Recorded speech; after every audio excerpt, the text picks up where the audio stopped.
Well, down the road in Tuscaloosa, the Alabama Crimson Tide also had a matchup that they were favored to win against Southern Miss. And well, they did just that. Max Cohan was in Tuscaloosa and has the story. Alabama hasn't lost since 2019, and the team's last loss to Southern Miss came way back in 2000. Tonight, the nation's top-ranked team gave the Golden Eagles trouble from the opening kick. The Crimson Tide must have looked like a blur from the game's first whistle because Southern Miss was fooled from the get-go. Jamison Williams hauls this one in and takes it for a ride. How about 100 yards on the return as Alabama immediately jumps in front? It wouldn't take long for them to build on. Out of the doghouse and into the end zone as Bryce Young connects with Jaleel Billingsley to give the Tide a 14-0 lead.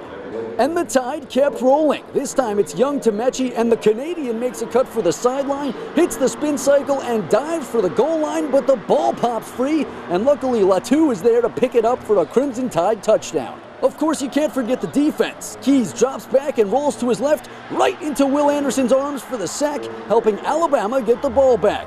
After forcing yet another punt, the Tide decides to go deep. Young to Williams, and as was the case on the kick return, no one can stop him. 81 yards on the house call. That was the third of Bryce Young's 4 first-half touchdowns. He'd finish the game with 5 as Alabama dominates 63-14.